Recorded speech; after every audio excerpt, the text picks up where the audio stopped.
What is love? Baby, don't hurt me. Don't hurt me no more. What is love?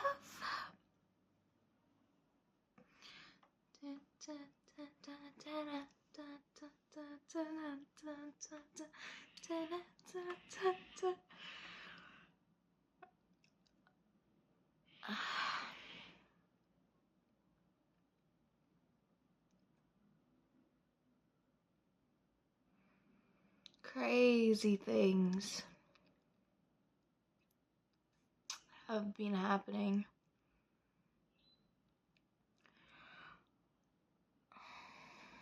From the comfort of my own bed.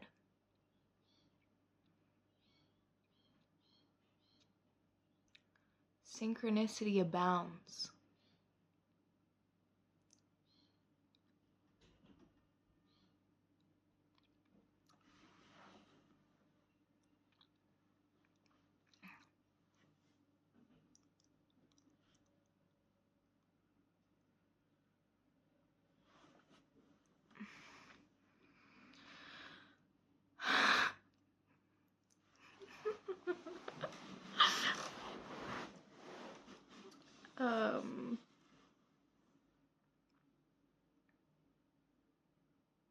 Yeah, when I say synchronicity abounds,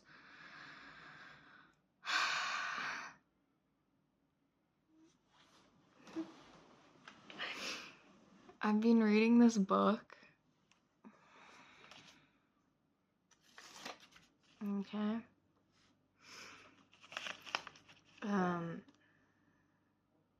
The Art of Dreaming by Carlos Castaneda, who is fucking hilarious.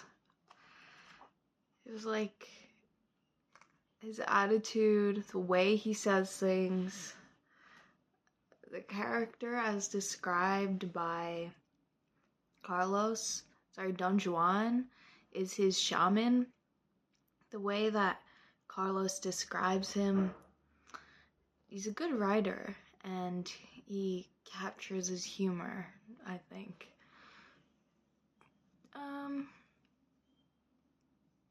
Yeah.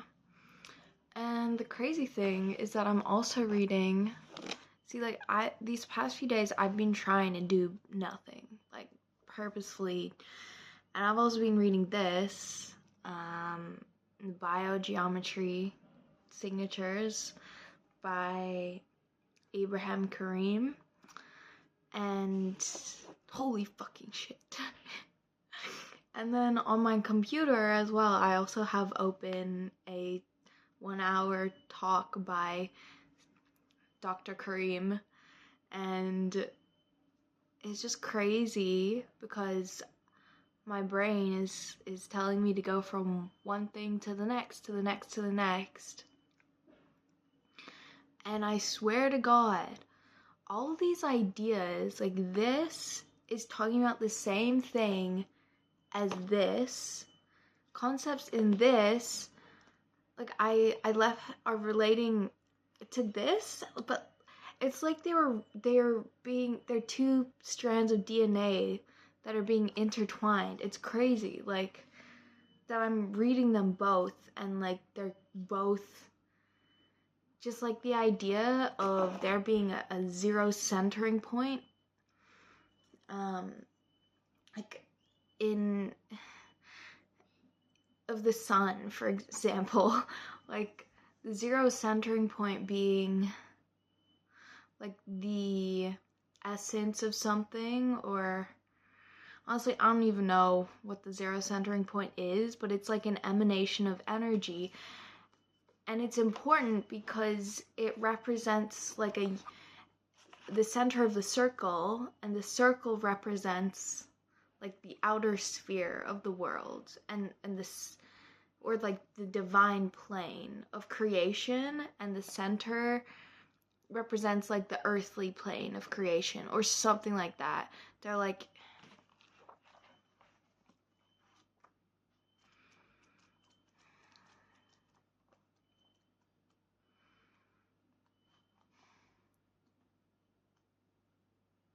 Yeah, so, all right, okay, so the dot, the centering point is the spiritual, and the circle is representing the physical.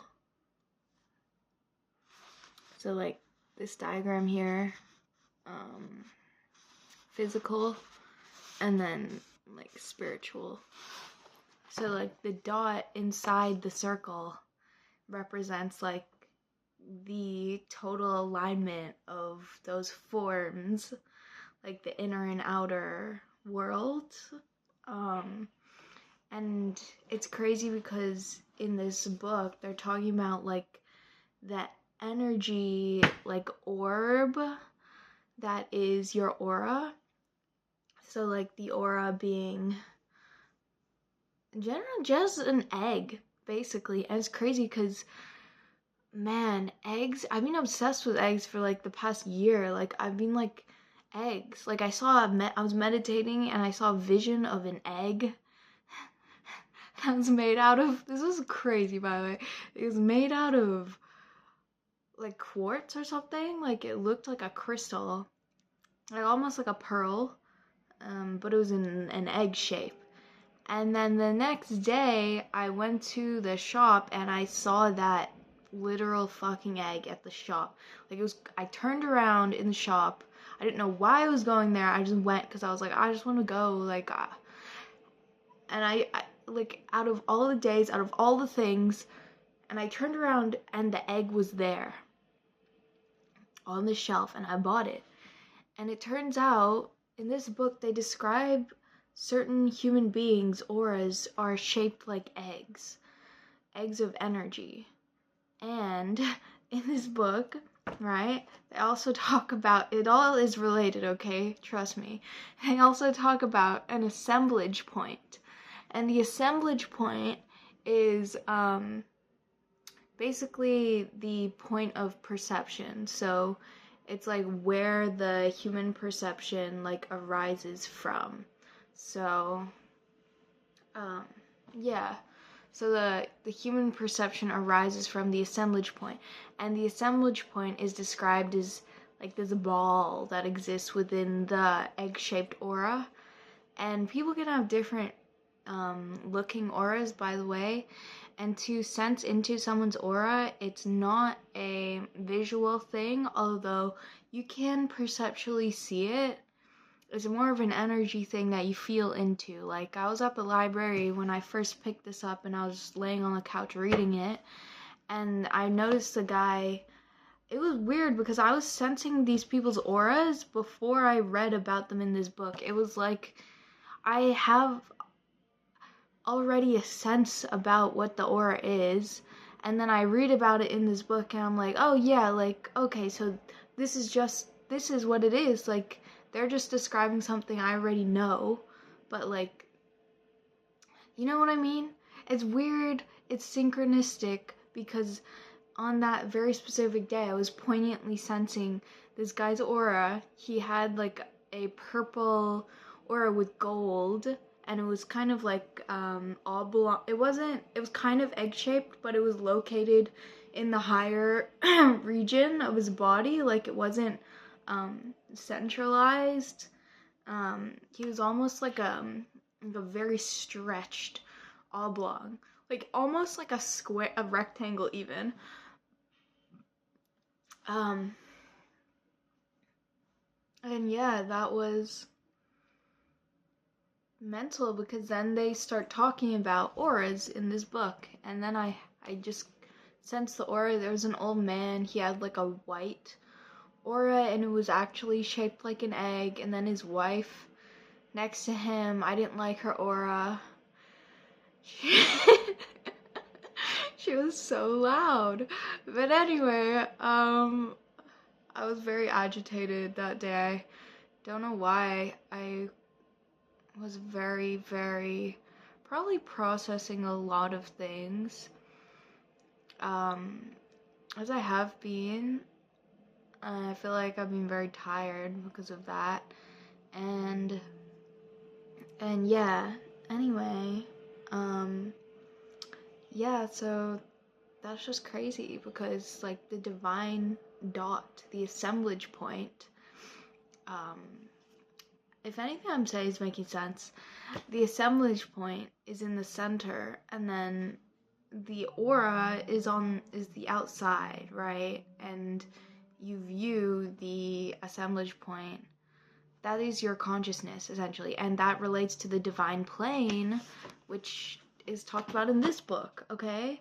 And then it's just crazy, because then like I go and watch the video that I had saved on my laptop. I saved it, but I was like not ready to. It was like one tab that I had saved, like, and I closed all the other ones, but I was like, I want to keep this one tab. Like, I'm gonna watch it. I just don't know when. And I watched it, and like they're just going over because there's like a bunch of scientific stuff at the start of the book, 1144, and like I kind of glossed over it because I was like, like I can't fully grasp this, so I'm just gonna skim it, because like sometimes you read something like 5 times and you're still like, I still don't think I have enough context or like basic understanding, or like I'm not looking up the words, I don't know what they mean, but I just kind of want to like get a feel for it. Anyways, I did that, and then I watched the video, and he was talking about everything that was in this book, which like I clicked on the video. Like, this must be a very, very, like, 222, very fundamental kind of concept. Like, he must have, like, this must be his core concept, if you know what I'm saying, because he's explaining the same thing in the video. Anyway, all I'm saying is synchronicity abounds, even when you're trying to do nothing. Like, for the past 2 or 3 days, I've literally been trying to do nothing. It is so annoying. Like, it's winter, so it's okay, like I'm just can just like lie in bed and just like do nothing, which like I used to feel a lot of shame around that, but like now I'm kind of like proud of myself for being able to do that and not feel shame, because like it's kind of a program to, you're kind of like, or I felt like I was programmed to like feel shame for just like lying in bed and just being. And it's crazy because I feel like a lot of information has come to me like more consciously when I've just been like lying down and not doing anything, rather than thinking that by doing so many things I'm somehow going to figure something out.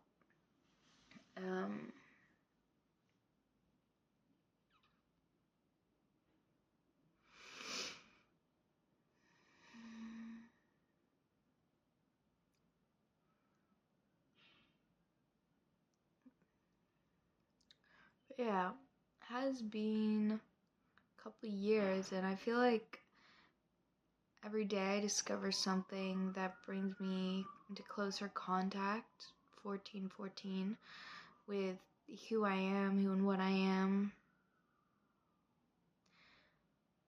And it's liberating, and it's liberating me, and I'm releasing, surrendering into it, and it feels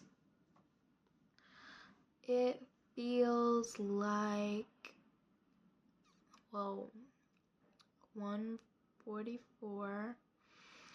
Yeah, it feels like a lot is purging right now. I mean, I channeled that message earlier today for myself, that is like being purged for me right now. And you know, sometimes I wonder, like, still, like, what the fuck am I supposed to do? Like, because sometimes in my mind, I can see I can see far into the distance. I can see multiple possibilities into the distance. And then I can see the combination of two of these possibilities into the distance. and maybe sometimes, like, it's the mind that creates all this suffering, because, like, really, if I'm just grounded in the now, the now, the way that I'm doing stuff is the way that I do everything. The way that you do one thing is the way that you do everything. So, like, being present in that.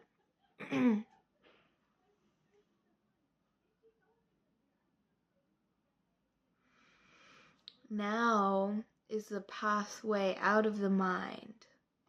Because there's always going to be, like, I'm always going to be able, and I've always been able to see, like, 10 different pathways into the future and, like, see the most probable one and, like, what one I would probably most like, you know? And, like, sometimes there's, like, 5 options and they're all bad, you know? And it's like, which one? Well, I'll just go with the best one in that moment. But right now, there's just so much stillness around me. But I've also been receiving so many blessings that it's almost like another level that I have to adjust to. It's almost like it feels like I'm sometimes anticipating there's a storm coming. There's a storm coming. That's my anticipation. Because that's just how it's been in the past. That, like, the fact that there's been no storm for so long, it feels eerie. Because it's like I'm thinking certain things will be the same in the future, but then I remind myself, like, no, the past can't tell your future because, you know, you're a different person now. You've learned so much more. Like, you're different. You can't be this. You're not going to be the same. You're not the same now than you even were like 2 hours ago. And it's always proliferating. Like, it's multiplying and multiplying and growing and growing and growing. And it just feels like there's that weird hanging on sometimes to what has been. As a form of false protection and false safety and a barrier towards, like, life. But then at the same time, I'm like, there's just so many aspects of my old life that I don't want to engage in anymore, and I don't even feel compelled to engage in anymore. To the point where it's like, okay, well, I'm not afraid of, like, I'm not hanging on to the past, and I'm not afraid, I don't want to be afraid of, like, the future, but, like, when is the future coming? Like, I'm just straight up, like, bored at this point. Like, I'm just bored, but I'm like, am I bored for, like, a spiritual reason, or am I bored because I'm just, like, not doing anything? But it's like, all the options right now of things for me to do are things that I don't want to engage with anymore. So it's like, when is the new, like, gonna come? Like, when? Like, when, you know? But, like, I mean, it's now, it's always, like, and I see things are changing subtly. Like, I've been so blessed. Like, money has shown up that I didn't even know that I had. Like, people have been giving me money as well. Like, opportunities have just, like, landed on my lap that prove to me that I can create whatever I, like, want. But it's like, do I even want that? Like, and then it's like, I'm like, oh, I'll just wait until, like, a better option appears. But it's like, what if that was, anyways, what if that was a good option, you know? But it's like, I feel like urgency, and I know that urgency is of the ego, so there's always just being that can exist, that can, you can always just be. You can just relax into that being.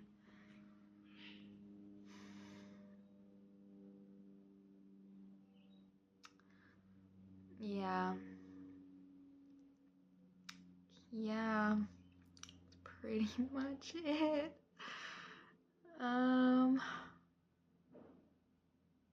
Yeah, because it's like, sometimes I'll just be doing stuff because I'm like, what else am I gonna do? But it's like, okay, maybe if I've already thought to myself that maybe this isn't it, then like, why am I still doing that thing? You know, like,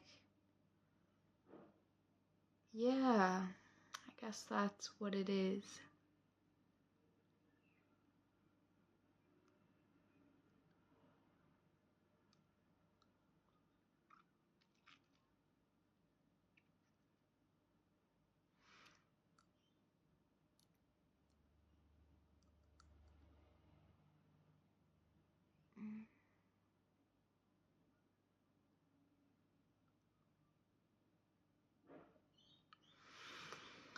Oh my God. Yoga, finding new ways of doing things, not needing to be spiritually like evolving all the time or like spiritually inclined all the time, not needing to always like stick your nose in and like rub it in with your elbow and like be improving all the time. That is part of the being.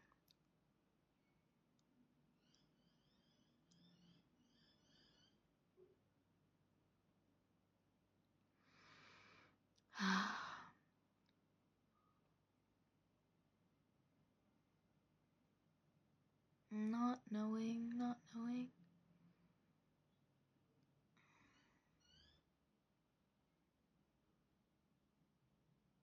Wow, I have a lot of teeth. Anyway, I feel like it's probably,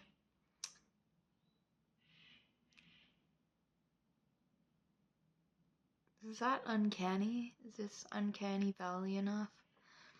It's probably it, it's probably, I don't even know if I said anything, but